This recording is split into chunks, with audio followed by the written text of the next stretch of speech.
அடுத்தது புனர்பூச நட்சத்திரத்துக்கு பரிகார ஸ்தலம் எடுத்தோம்னா, ஆலங்குடி தட்சிணாமூர்த்தி ஆபத் சகாயேஸ்வரர்.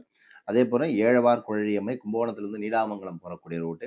பூசத்துக்கு வந்து பார்த்தீங்கன்னா, கொச்சனூர் சனி பகவான், தேனி பக்கத்தில இருக்கக்கூடிய உத்தமபாளையத்திலிருந்து 10 கிலோமீட்டர். ஆயில்யத்துக்கு வந்து பார்த்தீங்கன்னா, திருப்பரங்குன்றம் சனி பகவான்.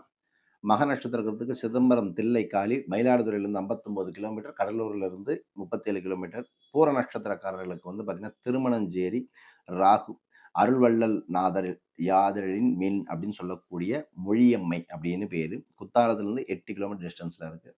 உத்திர நட்சத்திரக்காரர்களுக்கு வந்து பார்த்தீங்கன்னா, மூலனூர் வாஞ்சியம்மன் தாராபுரத்திலிருந்து 25 கிலோமீட்டர்ல இருக்கு. அஸ்த நட்சத்திரக்காரர்களுக்கு வந்து பார்த்தீங்கன்னா, திருவாரூர் ராகு ராஜதுர்கைன்னு பேரு. சித்திர நட்சத்திரக்காரர்களுக்கு வந்து பார்த்தீங்கன்னா, திருவாரூர் சனிராஜ துர்க்கை, வன்மீகநாதர், அ நீலோர் பாகாம்பாள் தஞ்சாவூர்ல இருந்து வந்து பார்த்தீங்கன்னா, 55 கிலோமீட்டர்ல இருக்கு சித்திர நட்சத்திரக்காரர்களுக்கு. சுவாதி நட்சத்திரக்காரர்களுக்கு வந்து பார்த்தீங்கன்னா, திருவானைக்காவல் ராகு, சனி வழிபட வேண்டிய தெய்வம் ஜம்புகேஸ்வரர், அகிலாண்டேஸ்வரி, திருச்சிக்கு பக்கத்துல 8 கிலோமீட்டர் 4 கிலோமீட்டர் டிஸ்டன்ஸ்ல இருக்கு.